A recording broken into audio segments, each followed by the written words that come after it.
Good morning, everyone, and welcome. We will get started momentarily.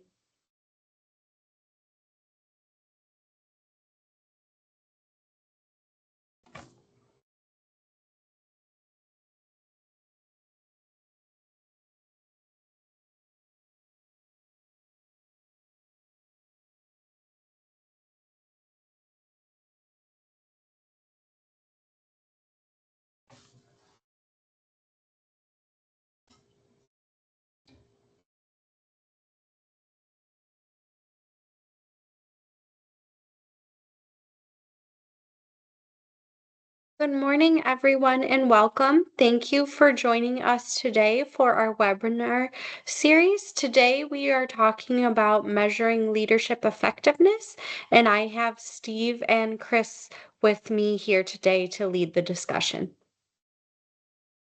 Thank you very much, everyone, for joining our webinar today. I appreciate you spending an hour of time with us today, and hopefully we can make this a valuable use of time. And I'm very excited to be joined by my new Gallagher colleague, Dustin. Chris leads our People and Workplace Experiences team, which is the team that helps to measure our employees' perceptions. And so bringing the leadership development and application side that Dion Leadership has brought with the deep, rich expertise that Chris brings, I think will create a powerful session today. So welcome, Chris. Thanks for spending an hour with us today. Thanks, Steve. Looking forward to the conversation and highlighting, the importance of effective leadership, because we all know it plays a very critical role on how individuals are feeling at their organization, but also in their overall career growth. So looking forward to it, Steve, and we'll hopefully have some good insights to share today. Absolutely. So for those of you that have been attending these for a while, I realize, under the Dion Leadership banner, we've been doing these webinars for 6 years. And as hopefully you've been following our journey and change, we were purchased by Gallagher about 9 months ago. So one of the amazing things we have with now 70,000 people and a very data-rich organization is the ability to collect, analyze, and understand data. And so I'm excited to have this partnership with Chris, where we were looking at, as we do work in the leadership development space, understanding how do we know how effective leaders are, and looking at tools and things that we have used in the workplace before, and realize that I think we could create something new and better. And we're going to kind of talk about what that looks like today. And particularly from a whole bunch of research we did, what do effective leaders do? So before we get into that, I just wanted to share. So this is where Chris and I sit within the talent business of Gallagher. So we are part of the People Development and Insights team. And our team are responsible for the items you see on the screen, particularly like Chris leads this first bullet, the workforce listening surveys team. And we do a lot of workforce analytics. The Dion Leadership team that we've brought over, our 60 people are doing leadership development, coaching, training, OD and culture work. We're backed within a team that does a lot of other things like communications, HR and org effectiveness, compensation and benefits, and for those multinational organizations, multinational benefits and mobility. So that's kind of where we sit. And Chris, I think, will bring our perspectives to this discussion, particularly from a leadership and organizational development lens and an employee surveying lens. Anything I missed here, Chris? Nope, that's it. That gives a good overview of where our talent group aligns. And when we think about this, we look at, people development is absolutely critical when we start thinking about the impact that has on individuals and how engaged they are at an organization and how connected they are to the organization. So that's where we kind of center our efforts, and how do we expand upon that. And that's through a lot of the work that Steve does, but really getting a better perspective and knowing what people are feeling so we can create behavioral changes. Ultimately, that's what we look at as it relates to this type of data. So I wanted to start our conversation today with some data. Gallagher collects a lot of data from our clients, in quarterly polls and annual polls and surveys. And I wanted to start by sort of framing when we talk about leadership effectiveness and issues with leadership, where are we today from what the data says, and what particularly are organizations saying they want from leaders? So just have a couple slides to kind of unpack and kind of get us all in this headspace. So this was our quarterly poll in the third quarter of last year, talking about what are your talent priorities for 2026. And you can see on this list, number one is enhancing manager effectiveness. So clearly that is well within what we're talking about today. But as you go down this list, there's even other items here. So particularly the top two, enhancing manager effectiveness and preparing future leaders, has been growing in this survey as we do this each and every year. So, basically 2/3 of organizations are wanting to focus on this. And then the question is, how do they know they are effective or not? Even if they're developing leadership training programs, doing coaching, thinking about the way they hire and onboard new leaders, do they know it's working? So that's what we're going to be talking about today is, how do we know this is working? I would also say, particularly within this data, there's some other items that indirectly, but very importantly, connect to leader effectiveness, like improving employee engagement, communication, other tools and resources. I am hot off too of a conference that we did last week where we brought about 550 clients and about 50 Gallagher people. So we had about 600 people that ascended onto a conference in Orlando last week. And I was speaking at that. And I tell you, all of these organizations are talking about the gap in leadership right now and their issues with the concerns of this. We spent a lot of time talking about AI and AI implications, but then it would come back to how important leadership is and the ability to attract and adopt AI as well. So even then in kind of that current state data collection, it showed that this is really important.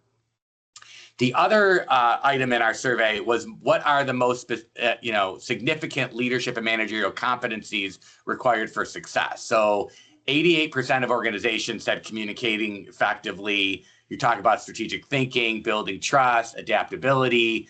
From there, then different organizations might value other things like conflict resolution or innovation smaller, but there are specific items that are just tried and true that we know that every leader needs, whether it's in the research from back in the day of what any of us studied in college of effective leaders, or what we're seeing today in what organizations say they want.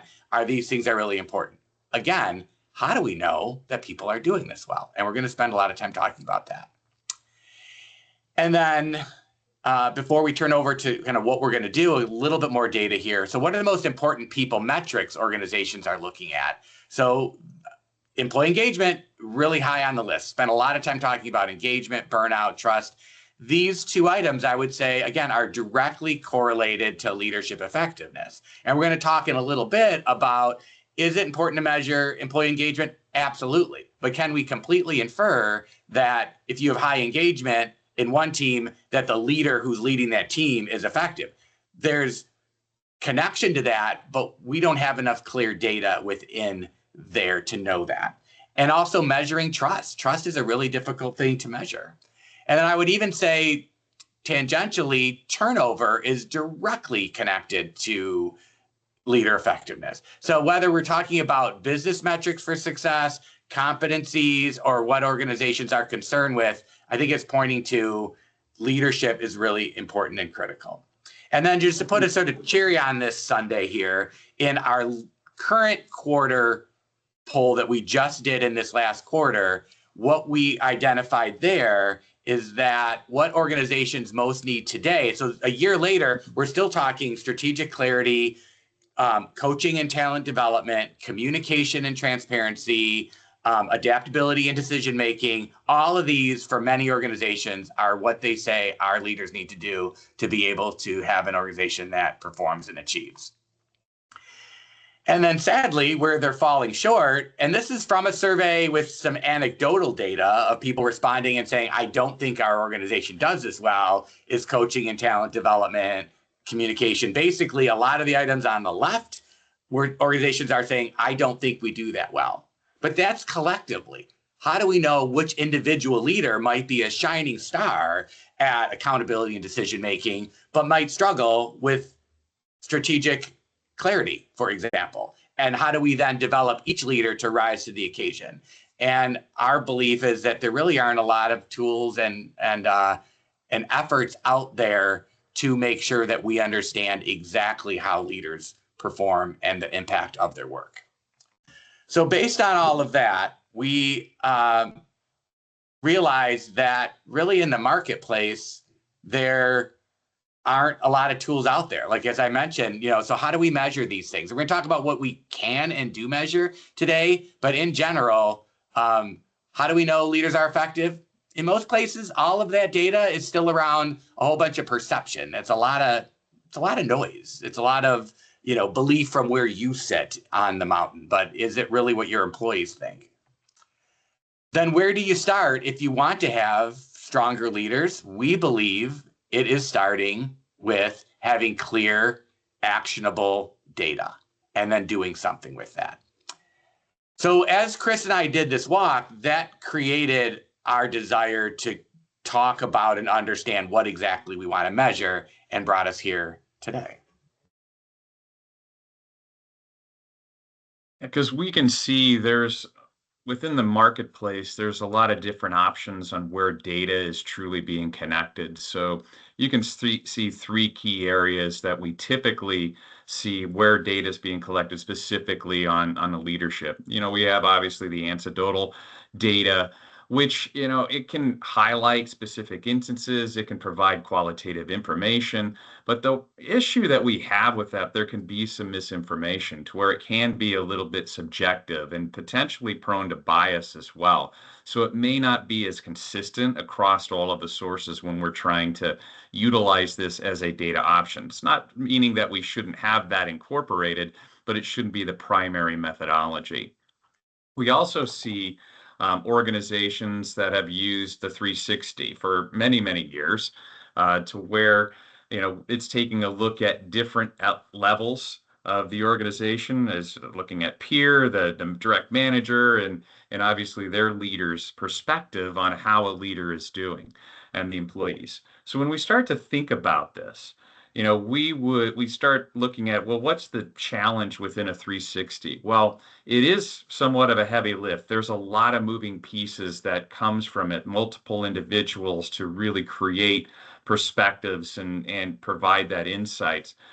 We also feel that there's some areas of concern with it. Even though it adds some value, we do feel like there is some concern as it relates to truly open and honest feedback. And it can be influenced by workplace politics as well as personal biases. So there is some holes in that. And there's holes in every type of measurement that we look at.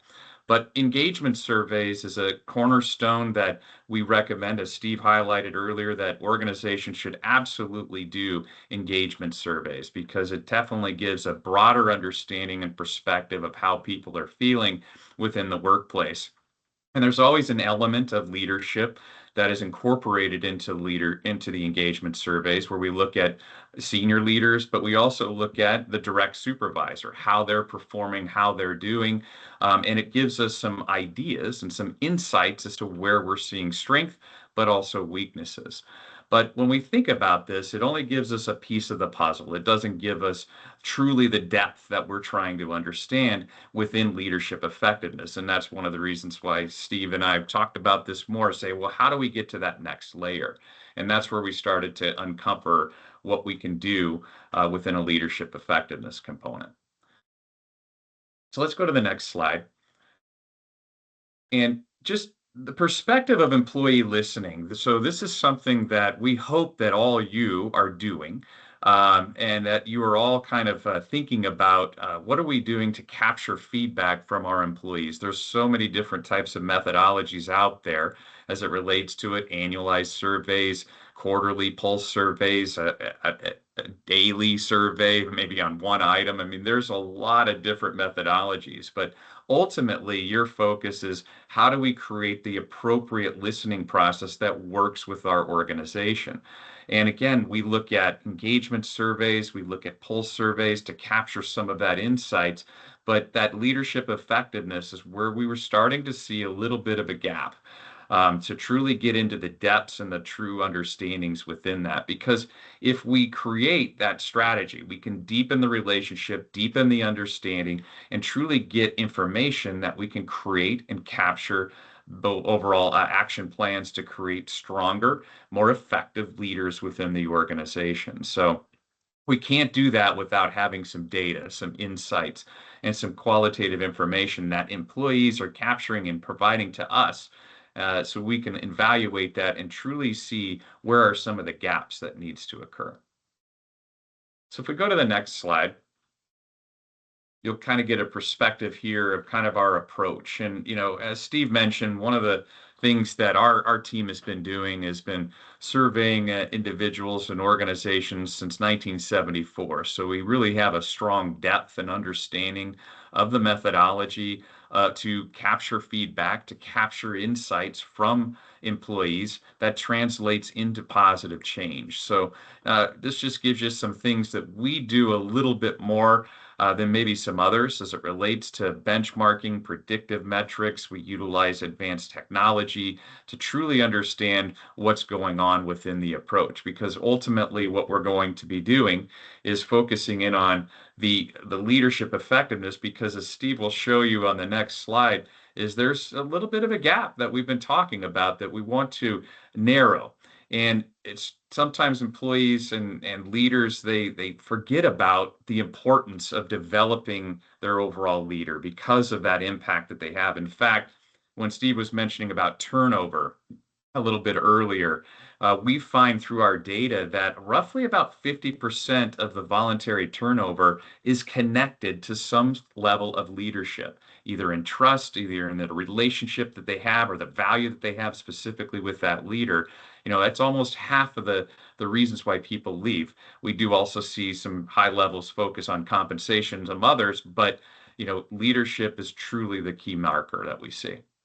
So we'll transition it back over to Steve, where he can kind of give you some insights as to why this may not be looking at as a priority. So I've been working in this space on the consulting side for almost 20 years now. And many times when we're being asked to launch a leadership development effort, we are collecting data to identify who should be in a leadership program. If we're helping to create a succession planning program, we're trying to collect data. And there tends to be a resistance from senior leaders to measure the perceptions of employees about that leader. And that's one of the key things we think that stronger organizations will need to do and step up to, is in terms of increasing accountability of leaders behaving in a way that creates followership. So leaders, drive these efforts. And so they're just like, we know who's good. Let's just sit in a room. I mean, many of you may have, if you think about your succession planning, do calibration meetings. Well, what do you typically bring in a calibration meeting in succession planning to fill in a 9 box? It's performance it's performance review data, and it's perception data of a leader saying, I would rate this person this way because I talked to a couple of employees and this is what I see, and I'm going to say they're like this. Do we really know that they are like that, though? Exactly. There's a lot of noise in that, as we talked about earlier. I think organizations also feel like these are really large efforts to accomplish. So when we have had clients who say, I'm serious about this, then we say, well, what would it look like to do, 200 360 assessments at the same time? It just doesn't seem practical that everybody's going to take time to fill those out.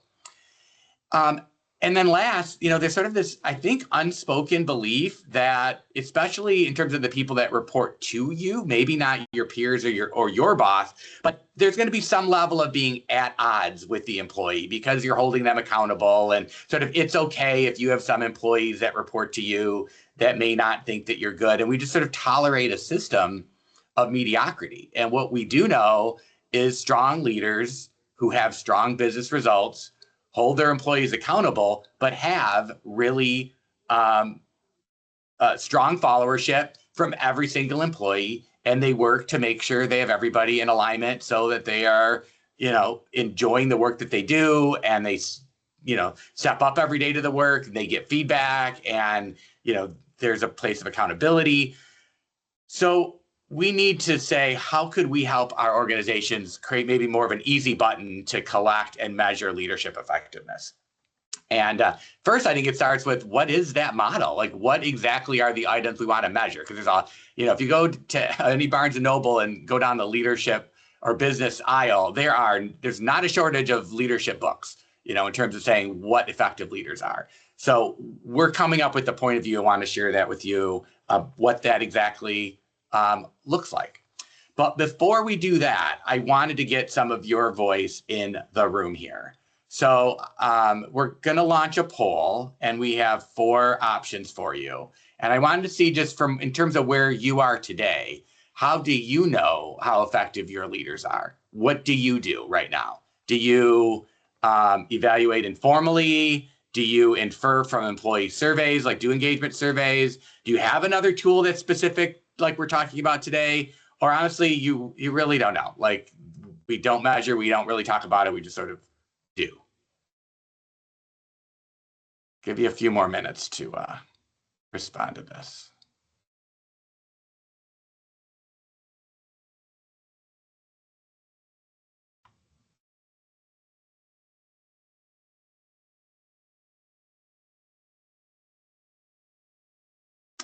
Okay. Data's changing as it's coming in.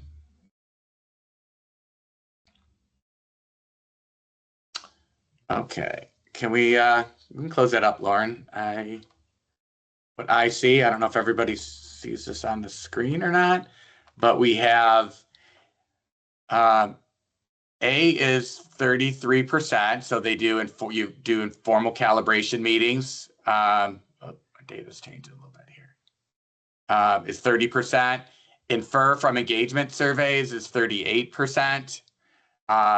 You have an actual tool that you measure, 7%, and we really don't know is about 21%. So most people are not fully mature in this space in terms of having a tool and process. And I think now you can see those on the screen. So final numbers, 36, 7, 21. Chris, do you have any reaction to that from what you've been seeing or doing over the years? Pretty standard. What we're seeing on that, we typically don't see many organizations have C, that really measures specifically the leadership effectiveness, which is kind of the gap that we're looking to address, right, Steve, as kind of what we're addressing today, because only 7% identified that they use a different model.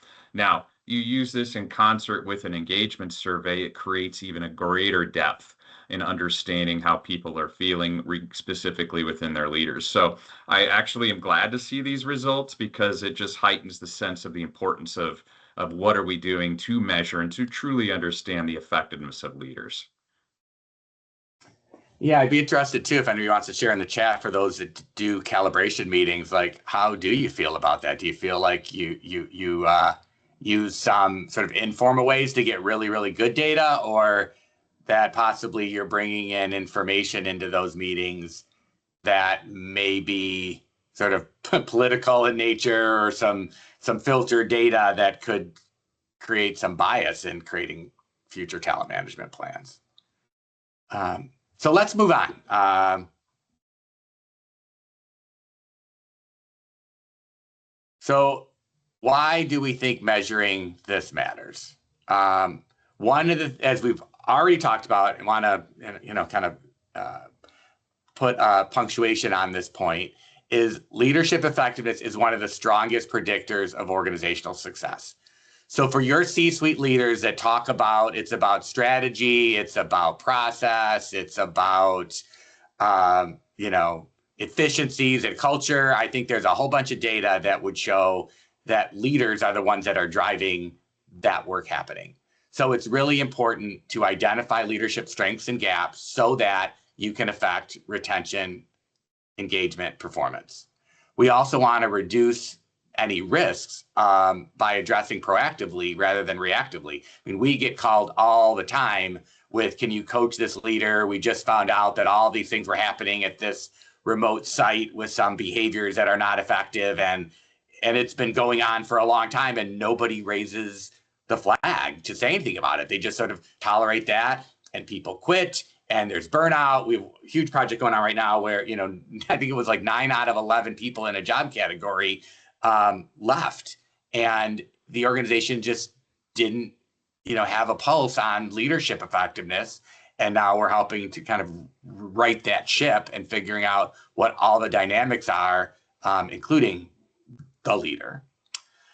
It also helps to improve strategy execution, to ensure that leaders are aligned with the right priorities and behaviors, and strengthening trust, accountability, and culture. So if your organization is also talking about the importance of culture and, wanting to be a great culture and being a great workplace, it's an easy connection to say effective leaders drive that. So we need to measure each leader's effectiveness, and not in aggregate or, rolled up, but per leader, how are they doing and how do we help each one, rise to the level that they need to, because your culture is only as strong as the, weakest, leadership link in the chain, so to speak.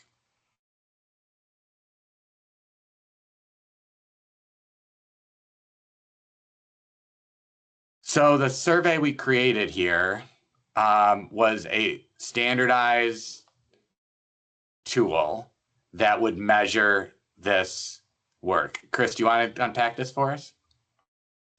Yeah. So when we kind of think about, building the survey, we're going to talk specifically about the items and the areas that we're looking to measure on how it really connects back to leadership effectiveness. But, if we create, and target this program to direct leaders as well as the manager's manager, then we'll get a better understanding of what's truly influencing those particular employees on how they're feeling with the leaders, because I think that plays a very critical role on how individuals are feeling at their organization. And again, we're looking to capture data that creates behavioral shifts and behavioral changes. So I think once we kind of look at this particular aspect and how it aligns and connects back to an engagement survey, I think that's extremely important as well. So looking at them in concert is going to be very important. We'll talk more about that here in a second. In fact, Steve, if you go to the next slide, it kind of talks a little bit about the leadership and the engagement survey. And I did see a question there on the effectiveness or ineffectiveness of engagement surveys are, there we do, if an engagement survey is structured and done correctly, then there's not as much a bias. Now there can be some based upon a current event or based upon a situation that's happening within an organization, but if it's written and structured properly, then we see that less than 10% in regards to a variance.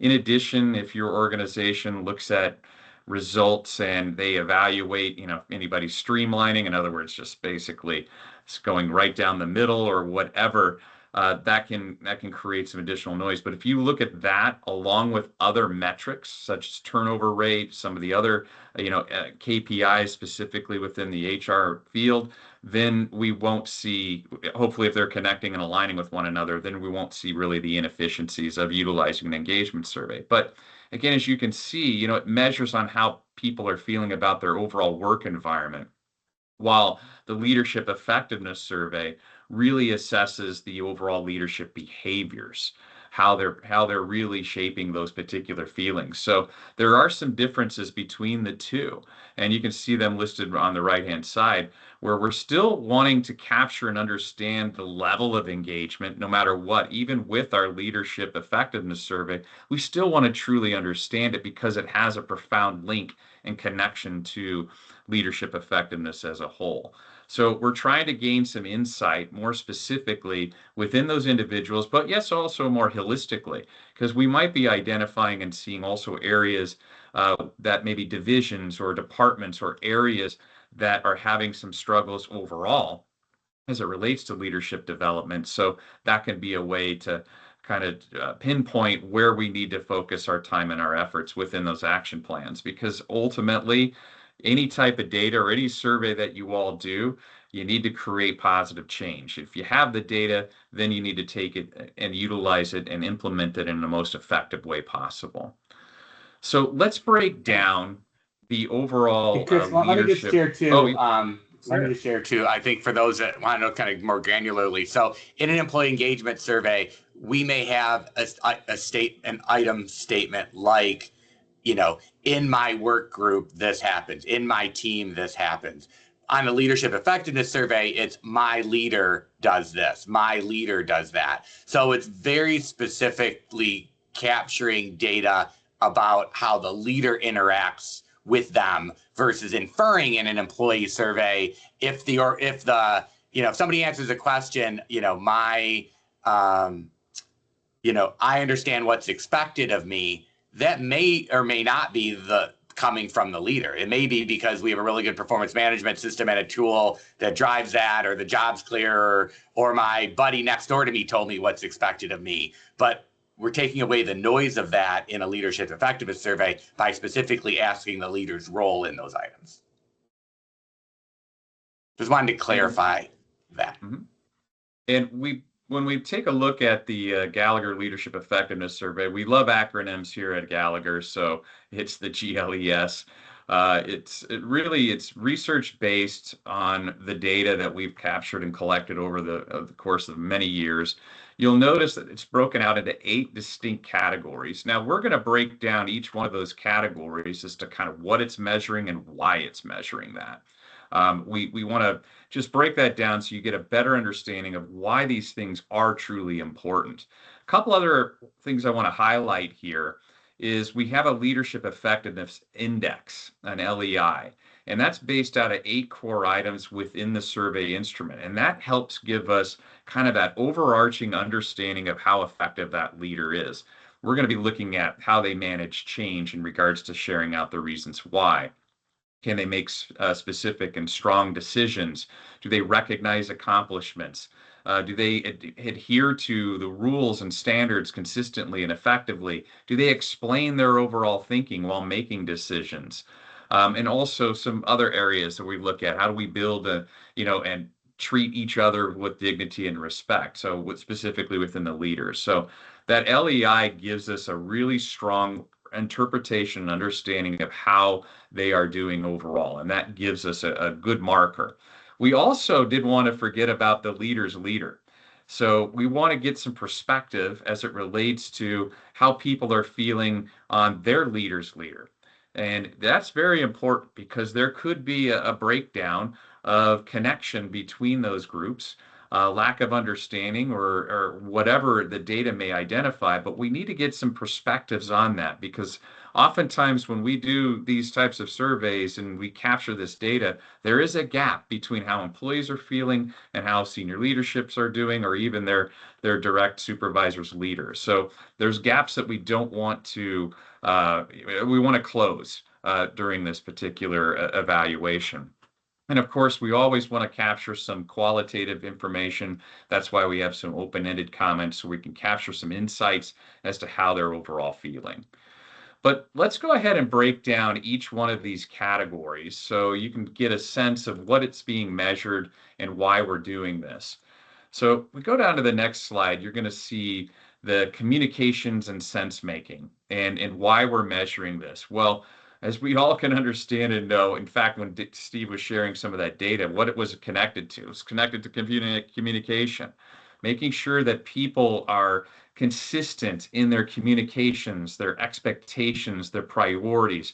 And one of the critical things that we see, and which is one of the reasons why it's on the LEI, the Leadership Effectiveness Index, is the why behind decisions, explaining and talking to team members to why things are being in play.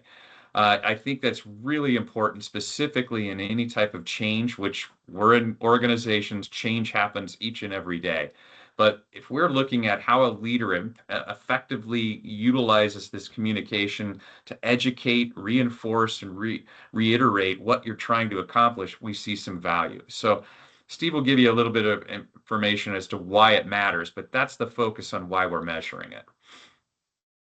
And I think this one, for most people, have a lot of face validity. They understand the importance of communication of a leader. But in particular, one of the things that we do know, especially in our communication practice, we do a state of communication sector report every year, is that the manager has a very large role in the communication chain to be able to help ensure an employee understands and knows what their role is and what the expectations are. So there's very specific skills required to communicate, and somebody has to choose to do that with each employee in different contexts. And so we really know that this belongs on the survey to measure communication and sense making with the 4 items that we have, because we know that this is a strong predictor of success, and it is basically an element on every manager's job description.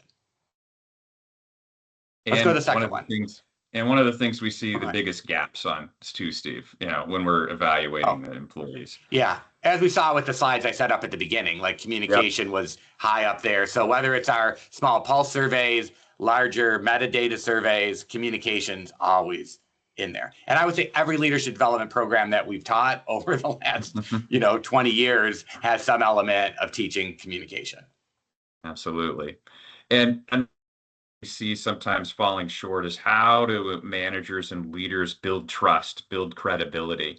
And we want to ensure and measure how people are feeling as it relates to, is the leader dependable? Are they fair? Are they honest? Do they have the capabilities to lead that particular group? Because what this measurement of those 4 items are really connecting to what you can see the 3 validated drivers of trust. It's ability, benevolence, and integrity. We want to ensure that they have all of those traits, because if you don't trust your leader, how are you going to follow that leader? How are you going to be connected to that leader? So Steve can highlight a little bit why it matters, but I think it makes a lot of sense when you think about why we're measuring this key outcome. Yeah, and trust is strongly correlated with employee commitment and willingness to speak up in an organization, willingness to do work. Again, I think that a lot of these have a lot of face validity. I think everybody might nod, but the research shows that these are the items as opposed to other items, so we can have a nice, tight survey model and tool here. And trust is absolutely important. And for an employee to trust their organization, they do need to trust their leader. It is very hard to have a leader who is not effective, and yet the employee rates their relationship with the organization high, yet they allow a leader to not be a good leader that reports to them. So it's important to have trust at the direct manager level, not just trust in the organization. So when we think about this next metric, where we look at, again, 4 items here, it really depends and really measures around respect, empathy, appreciation. In fact, that recognition is one of the unsung heroes that we see on how people are feeling about trust, feeling about the credibility of their leader, the value that they receive. That's one thing that we absolutely always need to measure and take a look at, because it's not just about their total rewards recognition. It's about, do they feel like they're being valued for the work and the outcomes that they provide? I think another thing that we've seen within our data, in fact, I know it for a fact, that listening behaviors are somewhat falling short on the leaders. And where we want to understand, do they listen with empathy? Do they listen with intent? Are they creating that active listening component? Because without it, they can be doing things in a silo and not really utilizing the insights that these employees have each and every day. And again, from the broader data perspective, empathy particularly and recognition are drivers for somebody to be motivated at work, have stronger well-being, and even lower absenteeism. I would also say anecdotally, last week at this 600-person conference, we talked a lot about this, and about in a world that is becoming more increasingly AI and tech dominated, empathy is becoming an important element to counteract that sort of relationship, because people want belonging in an organization. And then on top of that, you add Gen Z tendencies of people coming into the workplace who are looking to have that connection and reinforcement from their leader in their job, showing empathy, showing a place of respect. I think this people-centered need is absolutely an important element of a leadership effectiveness survey. And that sense of belonging, Steve, is absolutely critical, because we see that time and time again when we evaluate workforce. What is one of the key drivers, for instance, to engagement as well as retention, is do they have that sense of belonging, that sense of connectivity that they're providing to the organization that's value-based, and it's being recognized and being looked at, that they are doing a major service to the organization and a major impact. That's another thing, is that they want to feel that impact.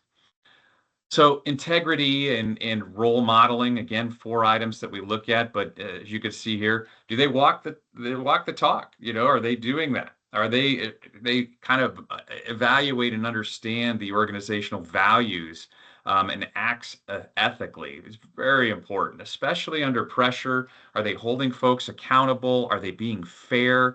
And are they setting the tone, specifically on how that work team should work collectively together?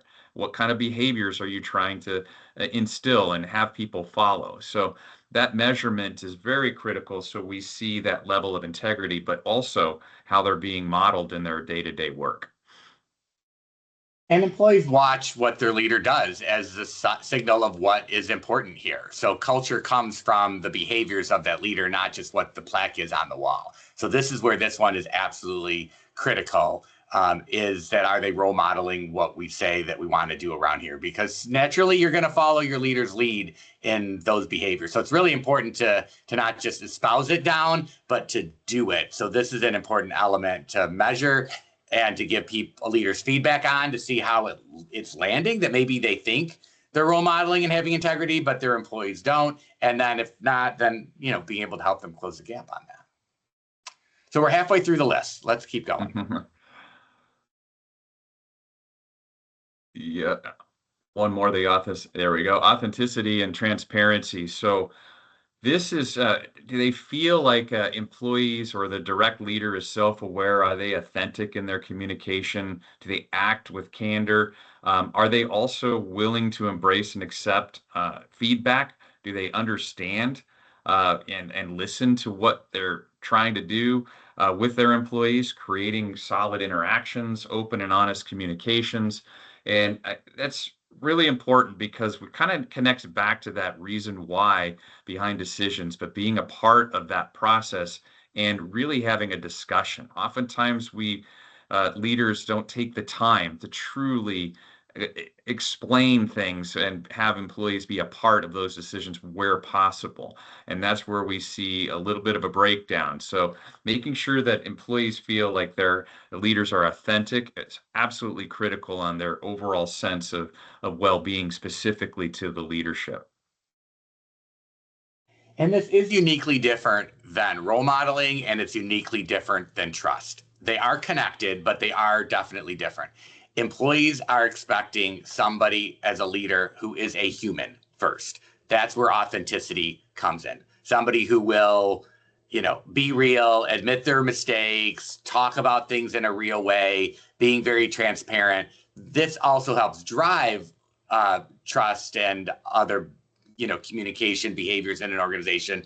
But it is uniquely something that you need to measure and to be able to give feedback on, to see how somebody comes in as a leader, as a whole person, and how they absolutely show up. We spent a lot of time in the last couple of years on developing an executive presence class and program, and it's really helping leaders to more effectively show up as their authentic self in an organization, to be able to have followership. Okay, moving on to the next. Back to that transparency that we were highlighting too. So, if they authenticity connects to transparency very much. When we see that through our data points, they're definitely correlated very strongly. So we also look at competency and decision quality. Well, you know, people follow leaders who they're confident with. Do they feel like they have the expertise, the judgment, the insights, the outcomes that they can make timely and effective decisions, and that they feel like they're eliminating as much risk as possible, but also coach and guide the team?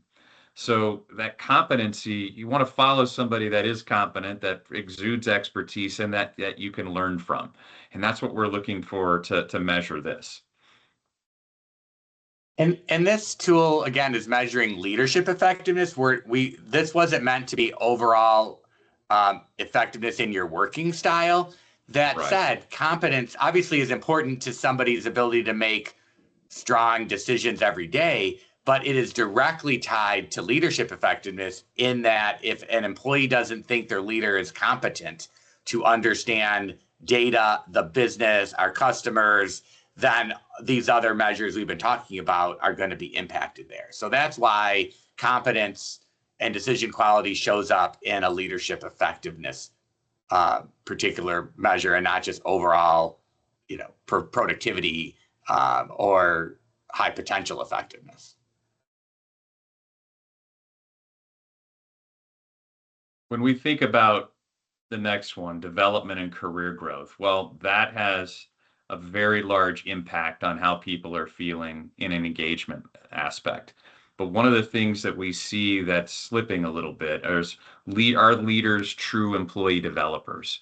Do they effectively coach? Do they effectively guide? Do they provide insights as it relates to short-term, long-term goals? What are they doing on those career conversations with employees, and how do they help influence them within that? So we want to measure what their role is, because sometimes, unfortunately, leaders anticipate that career growth is outside of uh, their wherewithal, and that's not the case. They play a very critical part of developing and promoting and working through the employees, because that's part of that competency that we were talking about before. But if we don't evaluate how people feel they are as an employee developer, we're missing a very critical piece as it relates to the employee experience overall, but leadership effectiveness. 100%. Because if your leader, if you think your leader is blocking you from future roles because you're such a good worker, they want to keep you here, or they really don't care, then, it's directly going to impact your desire to stay with the organization, your motivation, a whole bunch of things. So being able to get direct feedback that the leader is doing active things in their specific behaviors that would drive that. Are you giving them the time and attention to do this? I think it's a really important item to fit in our 8-item survey here. And then the last category that we look at is really fairness, belonging, and well-being. We kind of tipped a little bit on that belonging here, but do employees truly feel like they're being treated with dignity and respect? Do they feel that there is an environment within their work group that has that sense of belonging, that sense of connectivity? Are we evaluating and ensuring that leaders are effectively identifying if people are feeling burned out, or are they feeling a little bit stressed as it relates to it? And then also, how are they connecting to the employee's overall well-being? As we all know, the entire employee comes to work, and that's through emotions, that's physical, that's emotional, that's a career growth. There's all sorts of components that are built within that well-being, and how in tuned are the leaders to that well-being component is what we want to measure. Do they feel, and do employees have that sense that they have their best interest at heart when they are an employee of this individual? Gosh, well said, Chris. I don't really have a lot more to add to that in terms of why it matters. I think you really spoke to that. Maybe other than, as I mentioned earlier, in today's modern employee experience, belonging is an element that organizations or that employees expect and they want out of their job.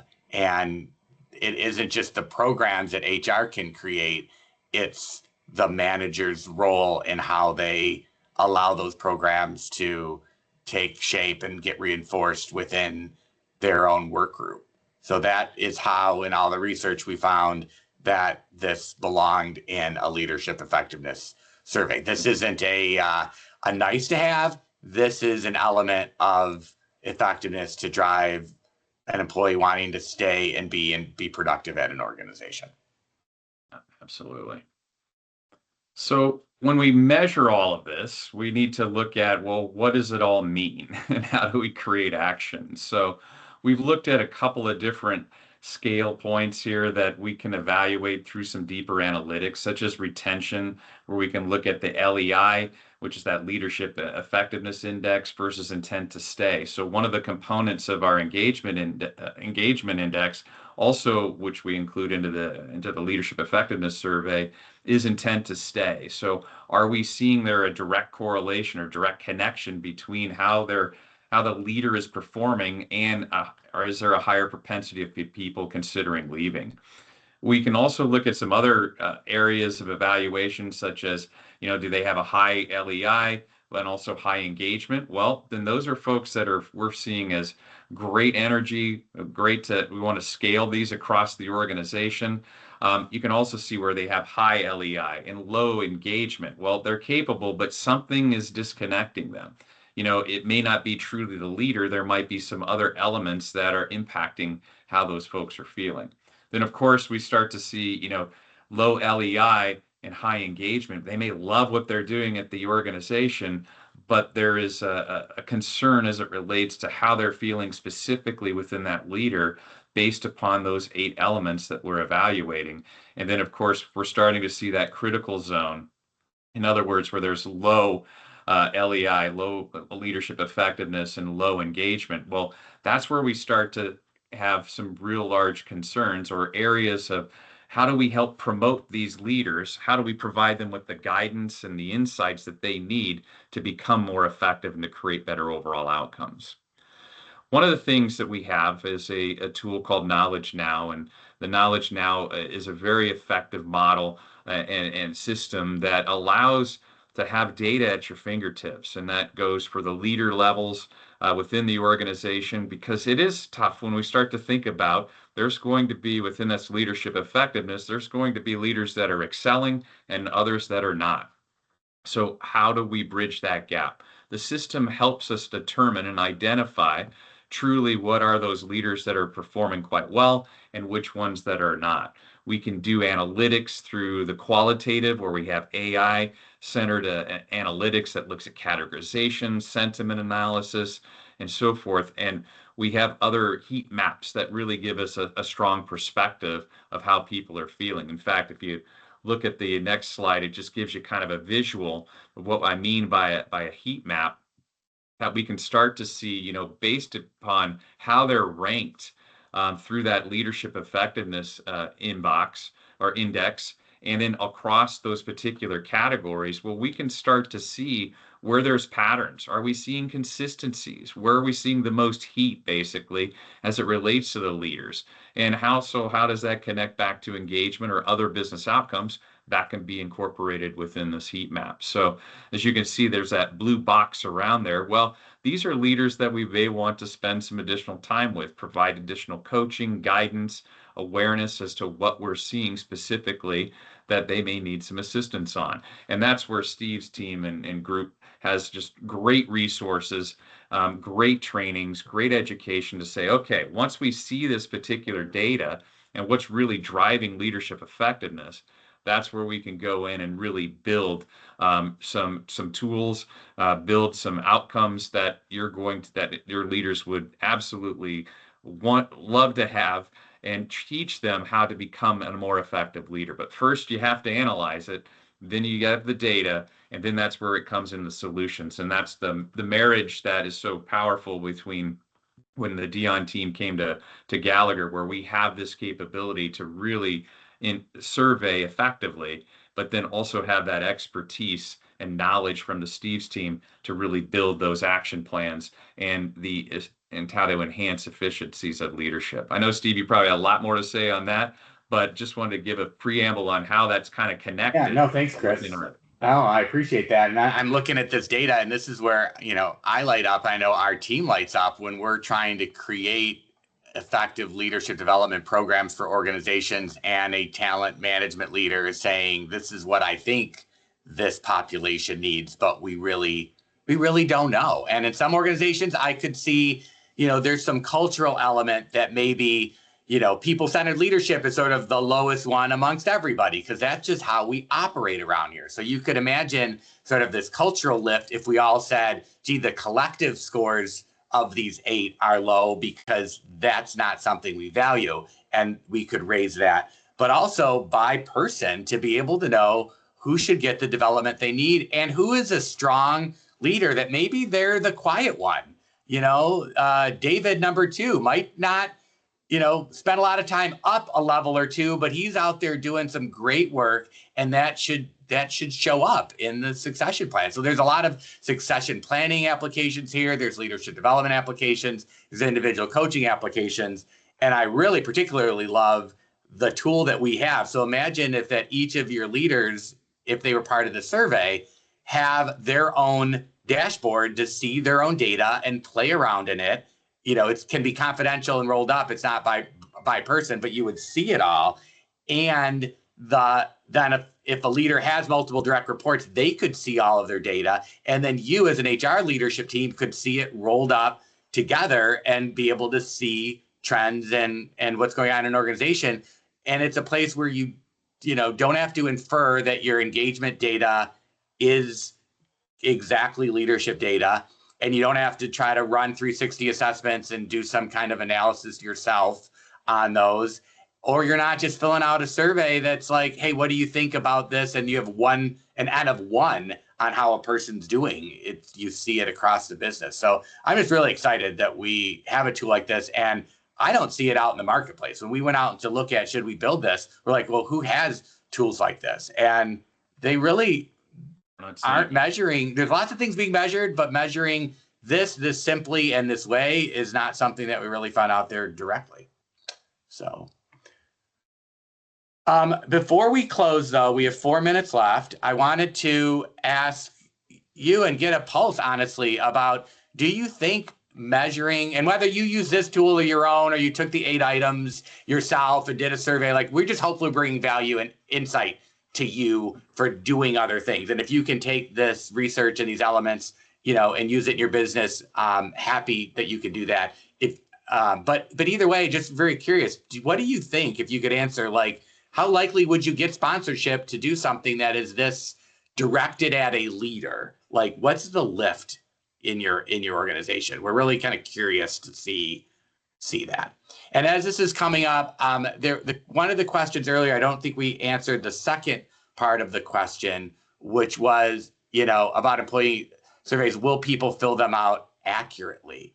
And I think whether it's an engagement survey, it's a satisfaction survey, it's a leadership survey, there's definitely some expertise you need to bring to the table to socialize what this is, where it would go, how it's used, and make sure your organization is ready to do that. So I ask that here because, if it's unlikely for you now, it may be because trust is so low, and we got to figure out ways to get trust even higher to be able to figure that out. But I do believe and have seen that if done well, assume your employees, are smart, well-meaning people, and give them the trust to answer things appropriately, correctly. And I think if set up well, they will do that. We see that again and again. But I think that is an important factor to consider when you decide to do something like this.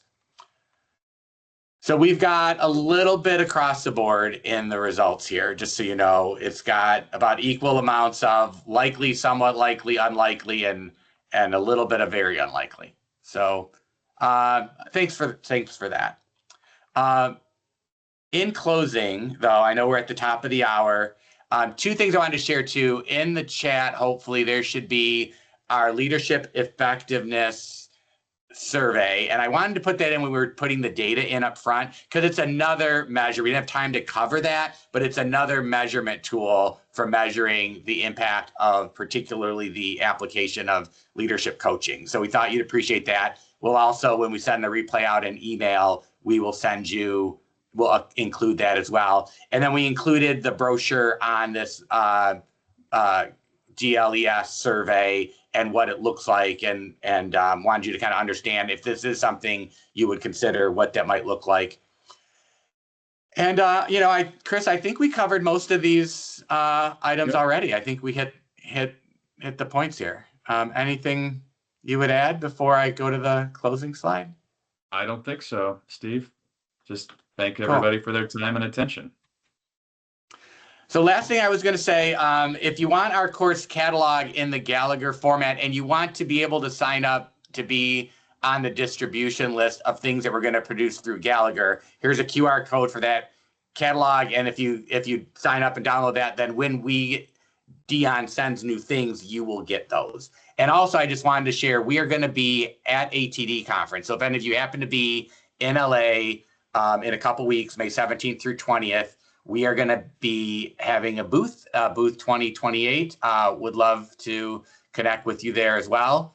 And if you want to talk further about leadership effectiveness or this tool or anything in our leadership and culture and engagement space, would love to do that. So thanks for taking an hour with us. And I hope you found this to be some motivation and some data that you can bring to your organization. Thank you, everyone. Thanks so much.